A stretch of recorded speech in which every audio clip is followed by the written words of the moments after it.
what is up kamanok? This is Pong once again. So this is how we do solo vaccination ng Fowlpox. So, we do this dito sa aming farm before we move the chickens, our chickens from the brooder to growing pen. So tinesting namin and it works for us.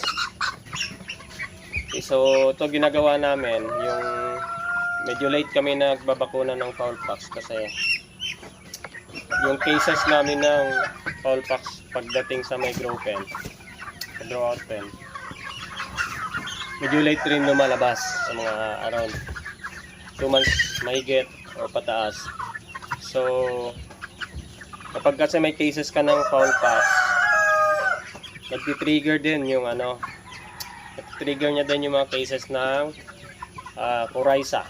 So medyo late kami nagbabakuna ng Fowlpox. So ito naman yung vaccine naman nakadepende sa programa ng inyong farm. So ito sa amin, medyo late lang yung administration namin ng Fowlpox. Kasi na-observe namin since siguro nag-start ako ng late na vaccination na ito, 4 na batches na binaba namin na late na yung vaccination, around 50 days. Wala kaming gaanong cases ng hindi na kami nagkaroon ng mga cases ng mga coryza. So ito na ngayon ang ginagawa namin.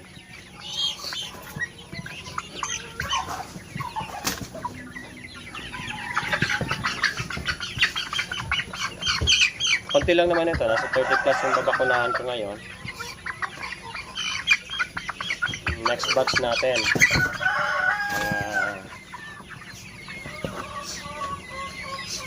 60 lang din. Ito kasi mga leftover ito, mga natira nung na hindi nabili. So ginogrow namin ito, then may suki kami for the meat type. So dili-dispose namin ito sa kanila.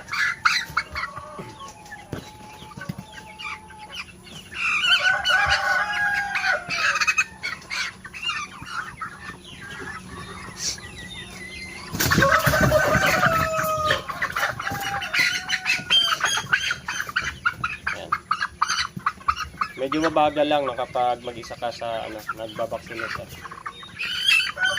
Mabilis to kapag may kasama ka.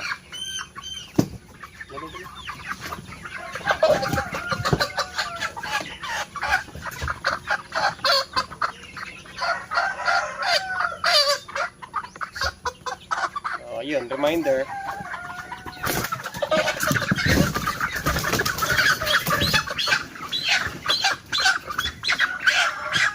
Ilap mo Oy. So yan lang, reminder guys na bago kayo mag-vaccine, kailangan naka-bacterial flushing kayo, no? Para sure na walang sakit yung mga manok natin. So bakit ba kailangan natin mag-bacterial flushing? Importante kasi na healthy yung mga manok natin bago tayo magbakuna. Ngayon, kapag medyo may dinadamdam yung mga manok natin, then nagbakuna tayo, mataas yung case na magkaroon tayo ng mortality o yung mamamatayan tayo.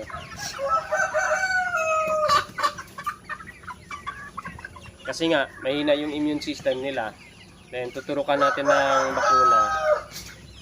So, dun papasok yung mga mortality natin.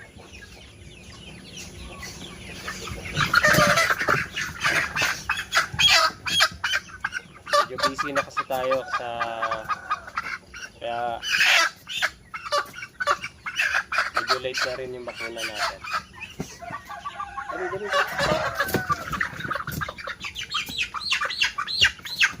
So, 10 lang naman tong babae namin dito. Then the rest puro lalaki na. Out of 40.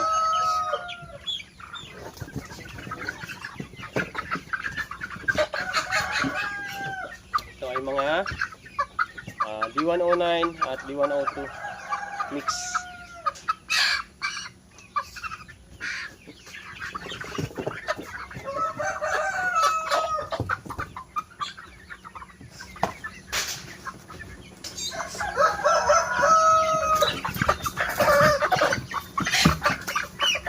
Ito yung mga D102 natin, brown.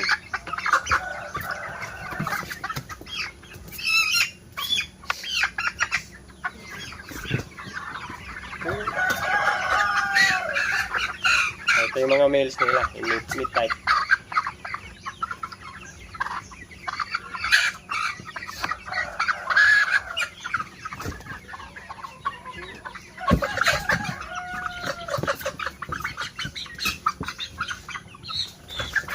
Then, ito naman yung mid type ng D109. So, bulik siya, barn. Tatanungin nyo kung pure ito, hindi na. Kasi,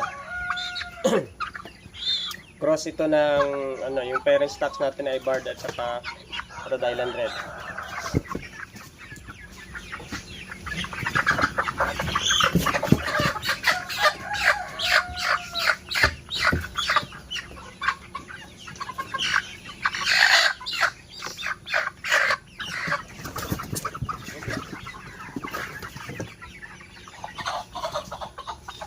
Medyo malaki na to.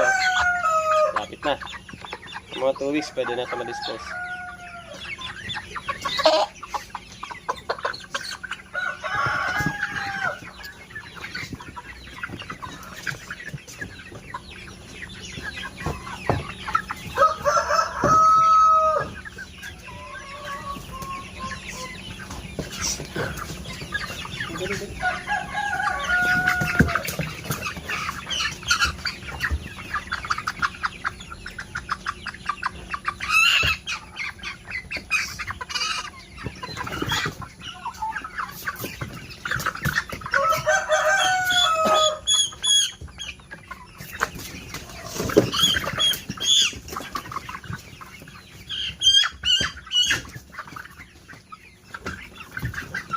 Puro lang yan.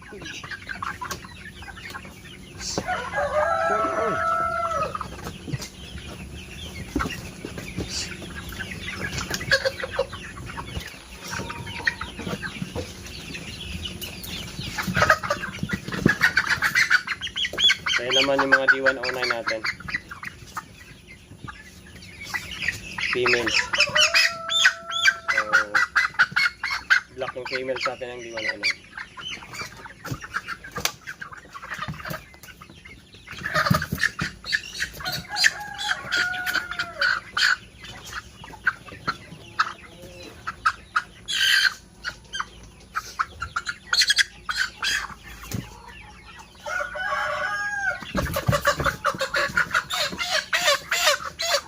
Alright, so yun lang.